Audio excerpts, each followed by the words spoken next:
Greetings, dear viewers. Welcome to Meghan and Harry Tales channel. I am your host, Kelly.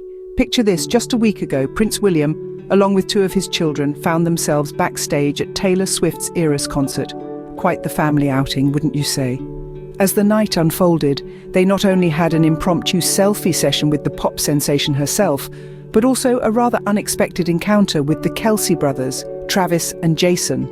Now, Kensington Palace may have chosen to omit the Kelces from their social media update, but the Kelce brothers were not to be overshadowed. With unabashed enthusiasm, they declared Prince William to be, quote, the coolest motherfucker, and praised the superstar that is Princess Charlotte. A fascinating turn of events indeed. Who would have thought that the Kelce brothers would declare William to be the coolest motherfucker and praise superstar Princess Charlotte? Now, isn't it fascinating how quickly opinions can change? Let's look at Jason Kelce. Just a few days ago, his sentiment was a bold, rebellious FK Kings. A sentiment that, while stark, isn't uncommon in an era where the relevance of monarchy is often questioned.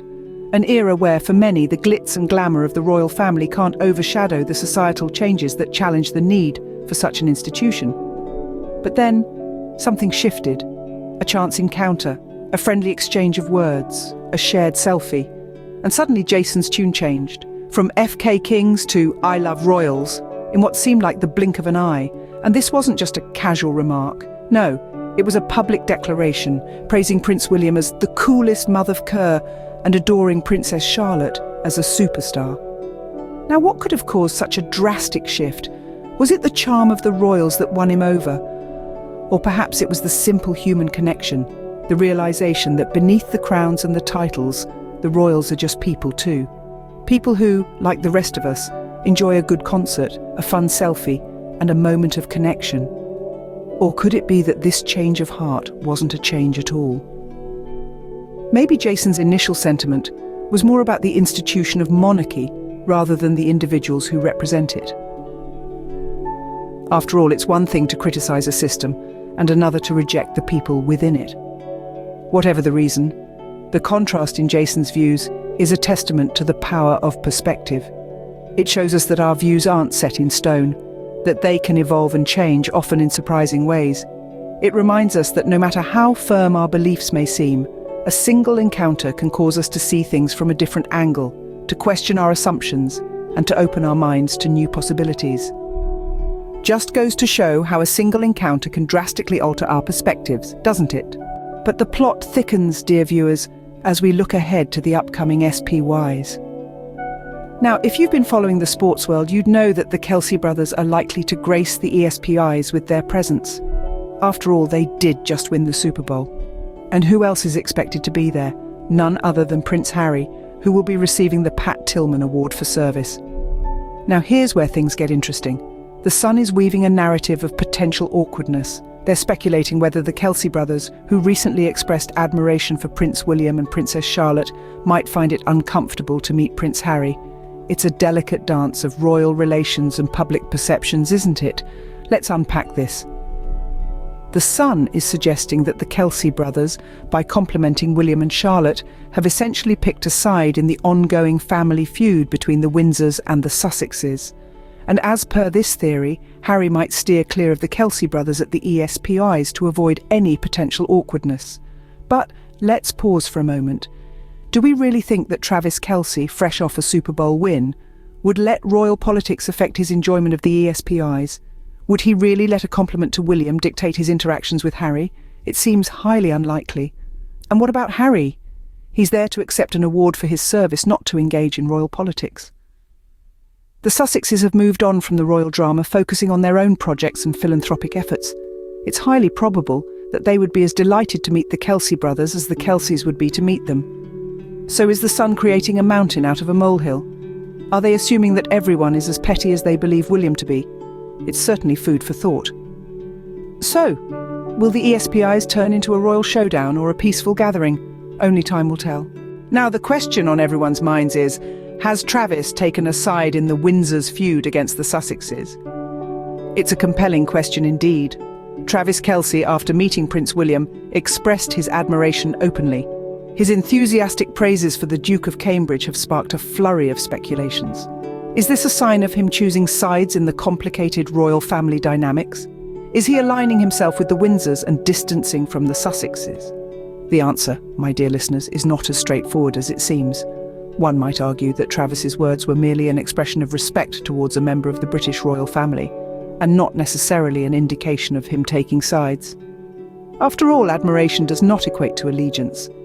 It's quite possible that Travis was simply caught up in the moment, and his praises for Prince William were nothing more than a reflection of his excitement at meeting a royal figure. However, others might interpret this differently. They might see Travis's praises as an indication of his preference for the Windsors over the Sussexes. If this were true, would it lead to Prince Harry avoiding the Kelces at the ESPYs? It's a possibility, but then again, Prince Harry is known for his graciousness and diplomacy. It's doubtful that he would let personal feelings interfere with his public duties. But let's not forget, we're dealing with a complex web of relationships here. The royal family is no stranger to feuds and fallouts, and the Sussexes' departure from royal duties has undoubtedly stirred the pot. So it wouldn't be entirely surprising if this situation evolved into something more serious. Is this a simple case of misunderstandings, or are we witnessing the dawn of a new royal feud? Well, only time will tell. But one thing is certain, the royal intrigue continues to captivate us all, and as long as it does, we'll be here, dissecting every move and every word. Stay tuned for the next chapter in this unending royal saga. In the end, dear viewers, it all comes down to perceptions and personal opinions. If Travis Kelce attends the ESPYs, as is highly likely given the Kansas City Chiefs Super Bowl victory, the encounter between him and the Sussexes could go a number of ways. Now, it's easy to assume that there might be some awkwardness, given Travis's recent praises for Prince William and the supposed rift between the Windsor brothers. But let's remember, we're talking about adults here, not squabbling schoolchildren. The Sussexes, Harry and Meghan, have proven time and time again that they are gracious, welcoming and above all mature. Together, they've weathered storms that would have sunk lesser vessels. So, when it comes to meeting the Kelce brothers, it's quite probable that they will extend the same courtesy and warmth that they are known for. After all, why should they hold a grudge over a harmless selfie and some flattering words about another member of the royal family? The Kelces, on the other hand, being sports stars and not full-time royal watchers, might not even be aware of the supposed feud between the Sussexes and the rest of the royal family. Even if they are, it's unlikely to affect their behaviour. They've met one royal, they liked him, and they'll probably be just as happy to meet another. As for the Salt Island feud, in the grand scheme of things, it's a petty squabble that holds little relevance outside the narrow confines of the royal family. And let's not forget, the Sussexes have made it clear that they are stepping back from the royal drama, focusing instead on their own lives and charitable endeavours.